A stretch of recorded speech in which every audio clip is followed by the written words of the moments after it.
Bienvenue dans cette nouvelle vidéo, j'espère que tu vas bien. Aujourd'hui, on va parler de la marque Glitch Beauty. J'ai acheté la palette il y a pas très longtemps. Je l'ai reçue surtout il y a pas très longtemps. Je l'ai acheté quand il y avait le live sur TikTok. Du coup, sur ce live-là, j'ai juste payé la palette et j'ai pu l'avoir avec 6 € de réduction. Donc, assez content. Mais au début, je voulais l'acheter quand la marque est sortie, quand Marion a lancé le premier lancement. Car c'est une beauté, elle est vraiment magnifique. Il y a des teintes qui m'intriguaient énormément, genre ces deux-là. Cette teinte-là, je la trouve incroyable. J'adore ce bleu, je sais pas pourquoi, mais il m'appelle, il me fait vibrer, je sais pas. Bien sûr, là, les deux pailletés sont super intéressants. J'ai hâte de voir ce que ça va donner sur la paupière. On va se rapprocher tout de suite et on en parle un petit peu. Pour ma base, je vais mettre de l'anti-cerne. C'est le Light Sand de chez Max & More. Mais ce qui s'est passé, c'est que je me suis dit, ne l'achète pas au lancement. Elle a dit qu'il allait y avoir un autre lancement, d'autres produits. Et du coup, si tu as besoin de commander, tu commanderas la palette et d'autres trucs. Par contre, j'ai pas aimé. J'ai vraiment pas aimé ce qu'elle a lancé. Je vais t'expliquer pourquoi j'ai pas aimé. Je t'avoue que c'est très compliqué de savoir par quelle couleur commencer. Il y a tellement de couleurs, quand tu sais pas quoi faire, c'est pas facile. Je vais prendre ce bleu-là, le G012. Qu'est-ce que je n'ai pas aimé dans le deuxième lancement de la marque Glitch Beauty? Elle a lancé des fossiles. Je suis vraiment désolé, mais à 20 € la paire de fossiles, genre ça m'intéresse tellement pas. Ils sont jolis, mais pas pour 20 €. En sachant que, au bout d'un moment, il y a plein d'influenceurs, enfin de personnes qui se maquillent, qui vont te dire que une paire de fossiles, ça coûte pas très cher, tu commandes ça sur Amazon, sur AliExpress, Chine, sur plein de sites comme ça, et t'as plusieurs fossiles pour 2-3 €. Donc je comprends pas trop pourquoi avoir fait ça, mais après ils sont très jolis, si ça plaît à certaines personnes, tant mieux, mais moi ça ne me plaît pas du tout. Par contre, elle a sorti des cols. Ça, les cols, c'est très bien, je pense que, on va dire, toute marque devrait avoir des cols. J'ai hâte, j'aimerais beaucoup en tout cas, que Disruptive Beauté essaye ces cols-là et nous partage son expérience. Je vais l'estomper avec la teinte G05. Pour finir avec les cols, il y a une blanche transparente, une noire et une en mascara avec un double embout, un embout pour appliquer la colle et un embout pour enlever la colle et enlever cet effet collant. Il y a plusieurs marques qui font ça maintenant. Je trouve ça sympa. Et même là, au niveau du prix, je trouve pas que c'est excessif. Je trouve que ça va. J'ai rien à dire par rapport à ça. Les colles à fossiles, je trouve ça très bien. Les fossiles, c'est juste que c'est trop cher pour ce que c'est. Les fards à paupières, là, pour l'instant, c'est très bien. Très bien pigmenté. Ça se travaille assez bien. J'aime beaucoup. Après, je ne sens pas que les fards sont infusés à l'acide hyaluronique. Ça, je le sens pas du tout. Peut-être que ma peau le ressent, mais pas moi. Je vais prendre la teinte G027. Pour poser cette teinte-là, je me suis dit, ici, c'est comme si j'avais un cut crease.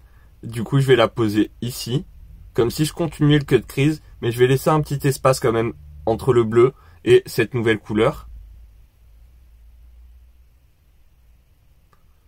Je me trace ma forme. Une fois qu'elle est tracée, je viens la travailler. Je vais prendre la teinte G017. Vraiment, je prends pas beaucoup de matière car c'est très très poudreux. J'ai l'impression de plonger mon pinceau dans ma poudre libre, presque. C'est presque ça, ça accroche énormément. T'en prélèves un tout petit peu, t'en as déjà prélevé beaucoup, je trouve. Donc fais très attention. Moi, je te déconseille fortement de prélever et venir taper ton pinceau. Je trouve ça un petit peu stupide parce que tu fais pas du tout attention, tu tapes l'excès. Et pourquoi t'en as pris en excès?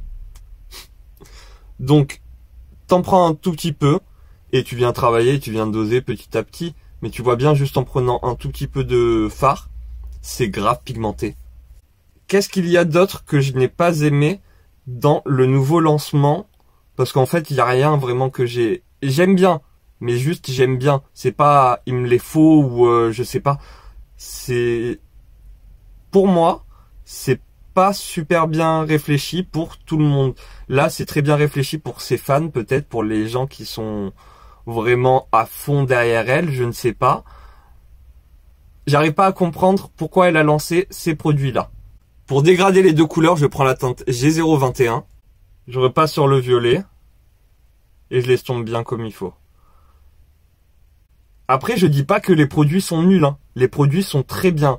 Elle a sorti des fards à paupières liquides qui ont l'air super bien, la texture a l'air bien, enfin, tout a l'air bien. Le seul problème, c'est que moi, dans les couleurs, je m'y retrouve pas. Enfin, tu peux pas me sortir une palette aussi colorée et faire des fards à paupières liquides. Bah, au niveau des couleurs, je trouve pas ça dingue. Il n'y a pas une couleur qui m'appelle, moi en tout cas. Je prends un pinceau liner, un petit peu d'anti-cerne et je nettoie correctement mes formes. Je vais commencer par faire comme un cut crease.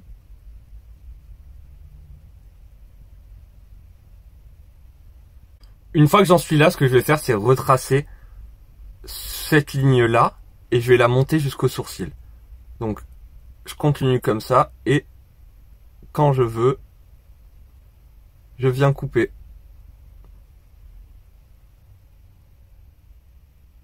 Je vais prendre la teinte G03 que je vais poser en dessous de la ligne, en dessous du violet. Je me suis dit que c'était déjà très bien avec de l'anti-cerne, mais si je mettais un crayon jaune juste en dessous, est-ce que ce serait pas encore mieux? Et si, c'est mieux. Donc j'applique cette couleur en dessous du trait violet et je la descends jusqu'à mon ras de cils à peu près. Dans la partie intérieure de mon œil, je vais mettre cette teinte-là, la teinte G010, et je l'applique pareil sur toute cette partie-là.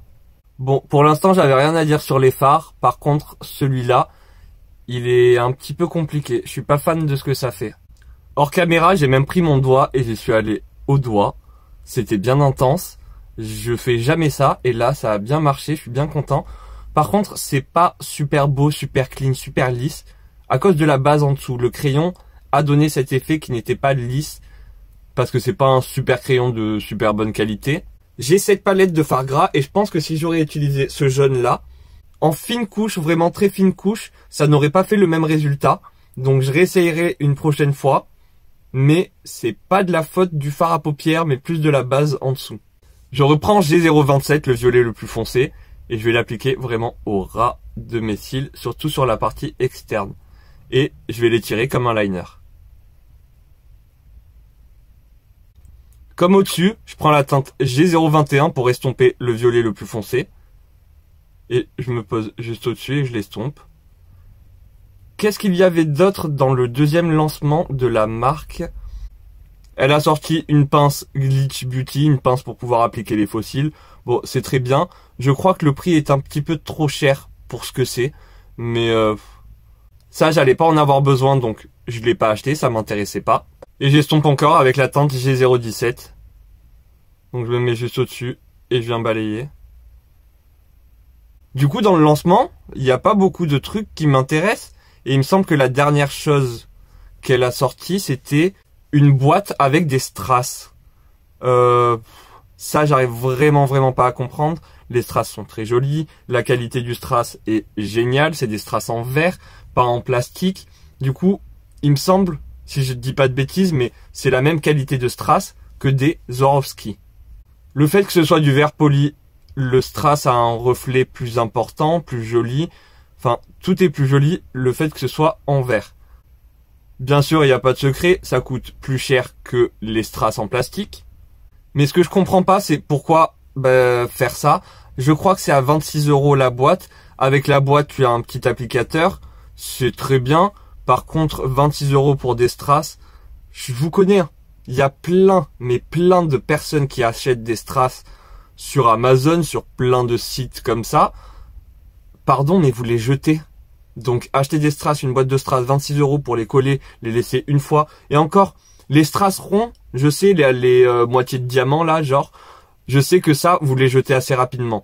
Les petits pics, ça, vous les gardez la plupart du temps, vous les jetez pas après le maquillage. Mais enfin, je sais pas. Surtout que elle le dit, hein, des fois, elle les jette.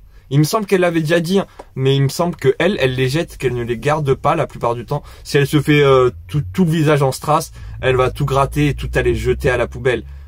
Et pour moi, bah c'est pas ok. Donc pour des strass que tu vas jeter, bah moi je paierai pas 26 € pour ça. Je sais pas, mais moi ça m'intéresse pas. Du coup, il y a rien qui m'intéresse dans le deuxième lancement. Alors bon, je me suis dit je vais quand même profiter de l'offre. Je vais acheter la palette parce que j'ai acheté des petits calepins comme ça à Action et à l'intérieur, je prends une page et j'écris tout ce que j'ai besoin. Genre besoin, c'est un grand mot. Tout ce que j'ai très envie. Genre très envie. Puisqu'au bout d'un moment, j'ai quand même beaucoup de maquillage. Enfin, je trouve moi quand même que j'en ai beaucoup. En tout cas, je pourrais maquiller énormément de personnes avant d'être limite. Vous voyez ce que je veux dire? J'ai beaucoup de palettes, mais elle était trop belle. Je la voulais absolument. Du coup, j'ai fait une espèce de liste où tout ce que je veux, je l'écris dessus. Si c'est sur cette liste, eh ben j'achète. Si c'est pas sur cette liste, j'achète pas. Ça sert à rien de dépenser son argent dans des trucs qu'on n'a pas besoin. J'ai quand même envie d'essayer un fard irisé. Donc je pense que je vais prendre celui-ci au doigt. J'en prends pas beaucoup et je dépose ça sur la partie jaune. Ça va, c'est cool, ça apporte un petit peu de paillettes. Mais... ah si, on voit un petit peu le rose. Je vais pas en mettre plus. Je vais pas mettre de fond de teint, je passe directement à mon anti-cerne. C'est toujours celui de chez Max & More, mais en teinte honey. Je nettoie bien ici. J'aurais bien aimé savoir, moi, ce qui vous intéressait dans la marque Glitch Beauty. Bon, pour moi, là, il n'y a que la palette, parce que le reste, je trouve pas ça intéressant, mais pour moi, mais je trouve ça intéressant pour la marque. J'ai poudré, j'ai mis du crayon en muqueuse. Maintenant, je prends la teinte G027, le violet le plus foncé, et je fonce bien le ras de cils, je connecte bien ici. J'estompe avec G021. Par-dessus, je vais mettre cette teinte-là, je la prélève avec un pinceau, et je vais la tapoter sur tout ce que j'ai fait en violet. Je ne sais pas si tu verras bien, mais je trouve ça très joli. Il y a des petites paillettes roses, bleues. Je sais pas, c'est trop joli. Pour mes lèvres, j'avais quelque chose à te montrer. J'ai trouvé ça chez Action. C'est de la marque Max & More. Ça s'appelle High Gloss Lip Balm. C'est, tu sais, comme les maracajou, je sais pas quoi, de chez Tarte. T'appuies, t'as du gloss qui sort. Par contre, si t'appuies trop, bah tu peux pas le refaire rentrer. Et je me suis dit, on dirait que ça irait trop bien avec la teinte Muffin des crayons Max & More. Du coup, je vais faire le contour de mes lèvres avec le crayon en teinte Muffin. J'ai fait mon contour des lèvres. Maintenant, je sors le produit. Il faut pas en sortir beaucoup du coup. Et je viens tapoter ça. Je sais pas si tu verras bien les paillettes, mais il y a des petites paillettes dorées, orangées, un peu cuivrées, très jolies. Là, moi, j'ai la teinte Sienna. Et je trouve qu'elle va parfaitement avec ce contour des lèvres. Il y avait d'autres teintes. Je m'attendais pas à aimer autant. J'aime la texture, j'aime l'effet et tout. Je trouve ça sympa comme produit, j'aime bien. Concernant la palette, je la trouve vraiment bien. Très jolie, très jolie. Il y a vraiment des couleurs très belles. J'ai hâte de plus m'amuser avec. J'ai entendu beaucoup de personnes dire que 50 € ça faisait beaucoup. Alors c'est sûr que ça fait quand même une sacrée somme. Car pour 50 €, tu peux t'acheter peut-être une semaine de nourriture pour toi tout seul. Il y a quelques trucs sur lesquels bah je suis pas complètement fan. En argenté, à force, j'en ai je ne sais pas combien et je les utilise presque jamais. Donc c'est pas trop pour moi cette couleur. Mais bon, elle est là. Je vais sûrement l'utiliser un jour. Mais souvent, je vois de l'argenté dans sa palette qu'elle avait faite avec Sephora. Il y avait aussi un argenté. Enfin, moi, ça me saoule les argentés. Moi, ce que j'aimerais bien voir dans la marque Glitch Beauty, ce serait des crayons de couleur. Enfin, avec ça comme couleur, tu vois. Vraiment, des beaux crayons de couleur.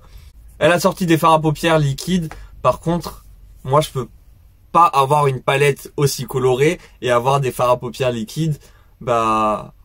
pas aussi coloré. J'ai l'impression que c'est un petit peu la même famille. Tu vois, il y a un petit peu de rose, un bleu vert très clair, mais il n'y a pas un truc bien pétant. Enfin, moi quand je vois la palette, je me dis waouh, la suite ça va être super coloré, ça va être enfin incroyable dans l'explosion des couleurs. Là, j'ai pas eu l'explosion de couleurs, moi. Du coup, pour moi, c'est pas forcément un flop, mais ça me vise pas, moi. Après, par la suite, elle va en sortir d'autres, donc j'ai hâte de voir ce qu'elle va sortir. Mais moi, pour l'instant, ça m'a pas encore touché. Mais quand même, bravo à la marque qui nous offre des produits de qualité. C'est vraiment des très bons produits. Là, la palette, quand je l'ai reçue, je trouvais que c'était vachement lourd dans le colis. Je me suis posé la question, est-ce qu'ils se sont pas trompés de commande? Je sais pas, est-ce qu'il n'y a pas eu une petite erreur? Parce que vraiment, c'est lourd, tu la sens. Le fait qu'il y ait les petits trous derrière, c'est vraiment génial, mais c'est une idée de dingue. J'ai hâte aussi qu'elle puisse sortir, par exemple, des petites palettes aimantées où je pourrais prendre ces fards-là et les mettre dans une petite palette. Parce que c'est vrai qu'elle est un petit peu grande. Si je veux voyager avec, c'est un petit peu compliqué. Il y aurait sûrement encore beaucoup de choses à dire, mais moi je vais m'arrêter là. J'espère que cette vidéo t'a plu, ce petit look aussi. Si c'est le cas, n'hésite pas à me le dire en commentaire, à me laisser un petit like. N'hésite pas à t'abonner à la Coconut Family. Comme ça, tu seras au courant des prochaines vidéos que je sortirai. Car je vais la tester en long, en large, en travers. J'ai presque envie de tester toutes les couleurs, une à une, sur la paupière. Mais ça va être beaucoup trop long. Car il y a 42 fards, si je fais ça, ça veut dire 42 looks. Enfin, 42 looks. Simple. Non. J'avais déjà fait ça pour une palette. Ça avait mis super longtemps. Et au final, j'ai rien posté. Mais là, je vais pas le faire. Je vais juste te proposer plusieurs looks. Et voilà, moi, en attendant une prochaine vidéo, je te fais des gros bisous. Prends soin de toi. À très bientôt. Bye!